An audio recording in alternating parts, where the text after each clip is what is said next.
Situação de Carlinhos vaza nos bastidores do Flamengo e data do retorno vem à tona. Flamengo comunicou a lesão de Carlinhos e já trabalha com data para ter o atacante à disposição. Flamengo encara o Juventude com desfalques. O Flamengo mergulhou na reta final da temporada de 2024 com duas intensas missões pela frente: encarar a acirrada disputa para uma vaga do G4 do Brasileirão Betano, bem como superar o Atlético Mineiro na final da Copa do Brasil. O próximo compromisso do Mengão no Brasileirão acontece neste sábado 26, contra o Juventude pela 31ª rodada da competição, e o Fla tem desfalques.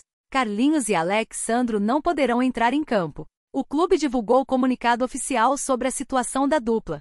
Sobre Alex Sandro, o departamento médico atualizou a condição do lateral esquerdo, mas afirmando que ainda não se recuperou de um desconforto na posterior da coxa direita. O que chamou atenção foi a situação de Carlinhos. Isso porque o atacante apresentou problemas, foi submetido a exame onde foi constatado lesão no adutor da coxa direita e iniciou o tratamento.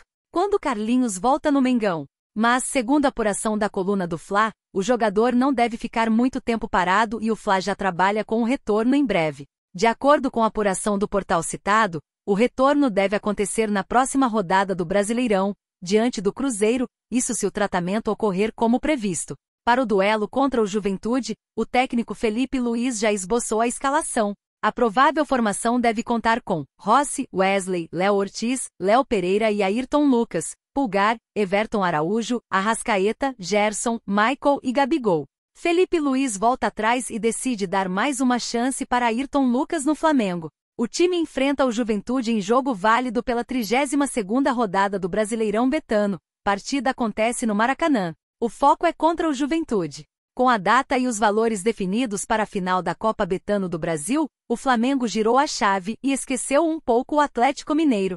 O foco agora é outro. A equipe rubro-negra entra em campo no próximo sábado 26, em partida válida pela 32ª rodada do Brasileirão Betano. Jogando no Maracanã, o time recebe o Juventude. E você acompanha a partida ao vivo pelo Bolavic Brasil. Para o confronto, o técnico Felipe Luiz terá que fazer algumas modificações. Afinal, nem todos os seus titulares ficam à disposição por lesões ou até mesmo desgaste físico.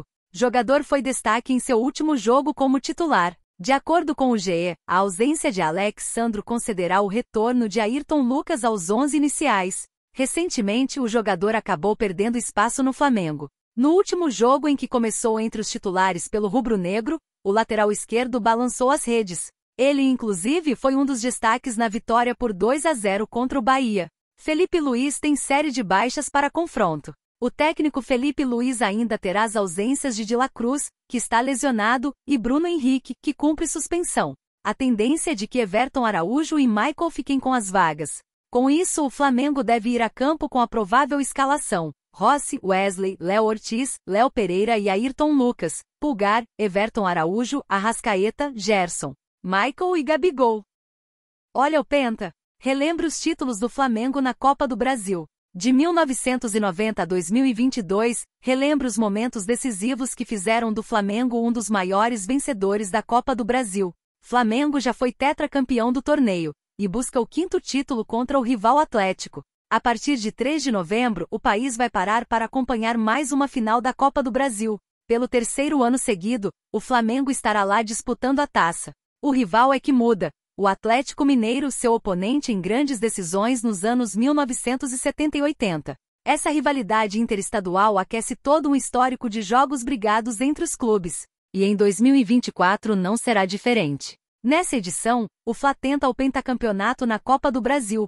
Relembramos os títulos anteriores na competição, portanto, numa breve viagem pelo tempo. 1990, no sufoco. Na segunda edição da Copa do Brasil, o Fla encarou o Goiás na decisão, após atravessar um caminho relativamente tranquilo. Antes de chegar na última fase, o Mengão passou por Capelense, Taguatinga, Bahia e Náutico. Diante do Esmeraldino, 2 jogos com apenas um gol na ida em pleno Maracanã. O gol solitário do título foi do zagueiro Fernando. 2006, clássico para não botar defeito. Se alguém reclamou de tédio no primeiro título, isso obviamente não aconteceu 16 anos depois, quando em 2006 o Fla enfrentou o Vasco valendo uma taça nacional. Desta vez, o rubro-negro de Ney Franco superou os desafios de Asa, ABC, Guarani, Atlético Mineiro e Ipatinga antes do Clássico dos Milhões com o Cruz Maltino. Obina e Luizão marcaram na ida 2-0, e Juan consolidou a conquista na semana seguinte por 1-0. Euforia flamenguista no Maracanã, em cima do maior rival, que anos antes havia feito a festa algumas vezes. Nada como uma doce vingança. 2013, afastando as dúvidas. Anos depois, em um momento facilmente esquecível na história do Flamengo, as taças não eram rotina e o clube vivia em crise com campanhas ruins no Brasileirão.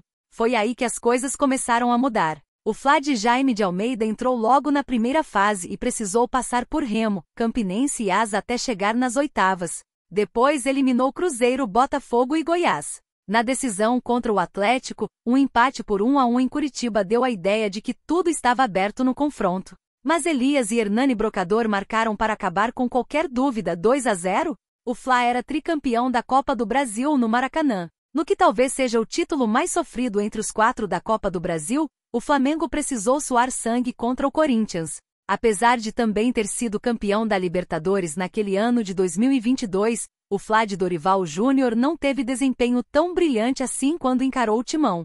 Isso porque o rubro-negro entrou na fase de oitavas de final e derrubou Altos, Atlético Mineiro, Atlético Paranaense e São Paulo no caminho até a decisão. Justamente nos 2 últimos jogos, as atuações foram abaixo da crítica. Empate sem gols na Neoquímica Arena e um jogo que terminou 1-1 no Maracanã, gols de Pedro e Juliano, com gol nos minutos derradeiros. Quis o destino que as penalidades consagrassem uma figura criticada pela torcida, o lateral Rodinei, que converteu o pênalti da vitória. Cruzeiro quer dar chapéu no Flamengo e anunciar craque brasileiro que atua no Zenit. Time carioca pode perder badalado jogador brasileiro para o Cruzeiro em 2025. Mercado. Flamengo aspira a voltar a brigar por tudo em 2025 e sabe que para isso, terá de buscar reforços. Todavia, com as eleições no clube prestes a acontecer, a tendência é que o time só tome decisões referentes ao elenco no fim do ano. Ainda assim, algumas situações e nomes já estão na pauta do mais querido, como, por exemplo, as renovações de Gabigol e Davi Luiz. Outro nome que está na pauta do Flamengo é o do meia-atacante Arthur, ex-Palmeiras e que hoje está no Zenit. Segundo o jornalista Jorge Nicola, o atleta foi oferecido ao clube para 2025. Flamengo pode tomar chapéu do Cruzeiro. Todavia, hoje, 24, o canal Resenha Rubro-Negro repercutiu a informação, citando que além de se oferecer ao Mengão, Arthur também foi oferecido ao Cruzeiro. Neste cenário, caso demore para tomar uma decisão, existe a possibilidade do clube carioca tomar um chapéu do Cruzeiro, caso a Raposa decida se antecipar pelo atleta. Ainda assim, Rodolfo Landim já deixou claro que não irá contratar nem renovar com nenhum atleta, deixando tudo a cargo do seu sucessor. No Brasil, Arthur teve passagens por RB Bragantino e Palmeiras, mas desde que chegou ao Zenit, não conseguiu conquistar seu espaço. O meia, inclusive, já deixou de ser relacionado para alguns confrontos do clube. Qual o valor de Arthur? Seu contrato com a equipe europeia é até junho de 2027 e seu valor de mercado, segundo o Transfermarkt, é de 10 milhões de euros. 61,3 milhões de reais.